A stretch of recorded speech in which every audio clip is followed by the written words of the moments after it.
Hey, my name's John Michael Swift, and this is the Triad Chord Scale Lesson Series. I'm going to teach you the second inversion triad chord scale for the key of F on the 2, 3, 4 strings. It sounds like a lot of technical jargon. A ton of riffs get used in this. John Mayer uses riffs in this. I just taught a Sultans of Swing riff that uses this chord scale. It's in a lot of Paul Simon songs. It's all over the place. So yeah, let's get right into it. Let's get using it. So we are thinking of the key of F for the time being. And we're going to start with this line shape right up here near the 12th fret. The major shape for this chord scale is just a line bar. I usually use a little London bridge technique right there. I'll take this pointer finger and just kind of arch it like that. So you mute the E string, just like so. Instead of having this, you kind of just pick this up so the E gets muted. If it's leaned down too much, you play in notes. You want to just pick it up enough that it's muted, but not enough that it's open. And then the rest of it, you just try to use a section of your finger. If your front section of your finger is not long enough, what you can do is take the middle finger and kind of crunch it in there like this. I'll show you down here in the A position. So if you have a hard time getting that to reach, take this middle finger and kind of crunch it in there on the B string, and then use this mini bar kind of going in at an angle just to get the D and the G strings. Yeah, those two.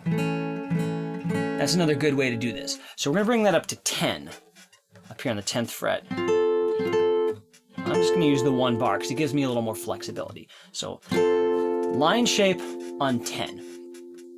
Your minor shape in this chord scale is basically this, but the third is on the B string. You got to lower it 1.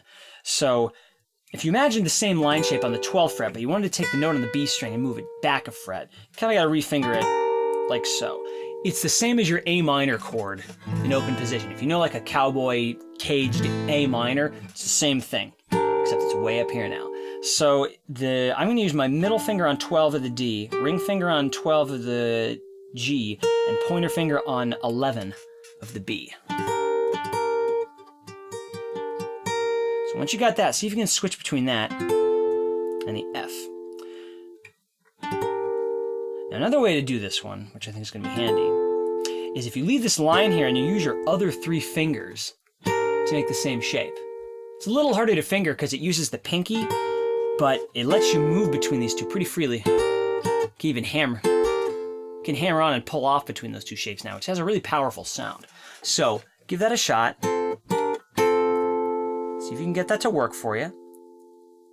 Once we've got that, now we're going to take this shape, our minor shape, we're going to slide it up 2 more frets.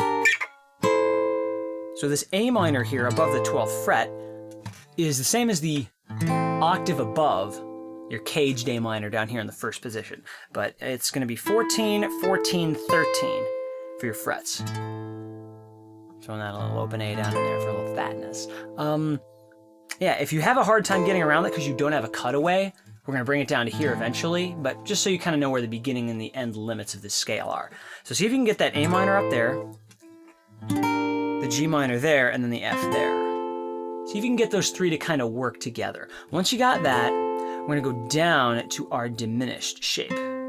Our diminished shape is kind of like, imagine like a D chord, just that triangle shape, but way up here, your bar is going to be on the 8th fret. Your middle finger is going to be on the 9th fret of the G string. And it ain't going to sound quite the same as a D. It's going to be a diminished triad, so it's going to sound a little darker.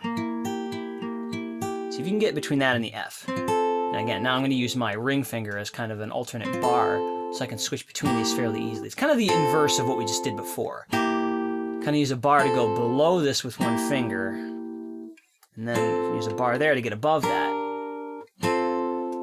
So these are the kind of fingerings, if you can, try to learn them so you can move between them fairly easily. You don't have to learn a lot of fingerings if you find it hard, but if you want to have more flexibility, more fingerings are quite useful with these. All right, so we got our diminished there. That's an E diminished chord. Now we're going to come down to a minor shape.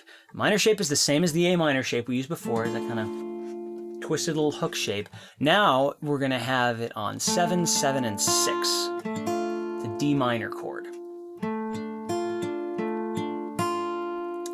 Once you feel you got that shape down, you got the right notes, see if you can go between the D minor It's going to be a little twisty. The E minor here, the E diminished, and then the F here. It's going to be a rapid succession of 3 shape changes. D minor there, E diminished there, and F right there. There's a couple ways to finger it. I suggest at the beginning you settle on one. Unlike me, I'm just going to switch into them pretty freely. Over time, try to develop more fingerings, because the more freedom you have in switching fingerings, the more melodic flexibility you'll get, which is a thing we're going to get into a lot coming up. All right, so below the D minor, we got this line shape again. We got 2 major chords. We got a C here on 5, and we got a B flat here on 3. So see if you can get between this B flat, this C, and this D minor. Here's your Layla progression right there. Layla,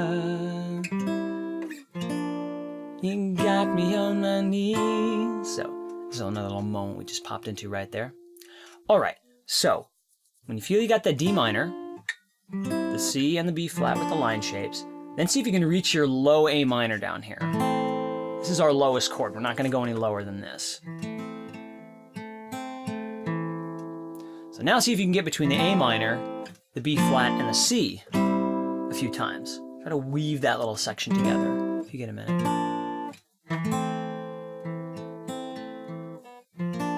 Slowly, kind of feeling your fingers get right up to the frets, make sure everything's really clear.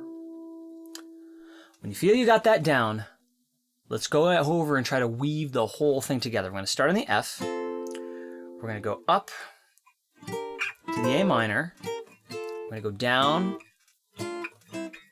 back to the A minor down here, and then back up to the F, very slowly. So here we go. I'm going to do a very simple finger picking pattern. All right, G minor, minor shape right here. 12 and 11th frets, slide up 2 frets to get to the A minor. And then I'm going to slide back down. Use our bar to get back to the F. Just line shape on 10. Now remember, it's like a D shape, but not on the D string that we normally do. I'm using a bar and my middle finger to get this E diminished shape. Take a second, make sure you land it. Now we're going to put the D minor on 7 and 6. Just imagine an A minor chord kind of brought up here to the 7th fret. And down we go to the C, line shape on 5. Slide that down 2 frets for the B flat. Now we're going to go down to just kind of the open position A minor. Back up to the line B flat. Going up to the C again. And up to the D minor. Now slide into it. Now remember the triangle shape again for the E diminished. And here we go up to the F again, it's our last chord. Well, there you have it. That is the second inversion triad chord scale. There are 9 of these total. When you master these, I gotta say, incredible things open up in your playing, no matter what genres you're doing. So highly recommend you take as many of them as you can in. Check out the licks that I'm teaching in this series. It'll really give you some ideas of how to use these things. Yeah, if you have other licks you want me to try to do or concepts you want me to cover, shoot them in a comment down there. Yeah, that about covers it for now. Catch you later, friends. Deuces.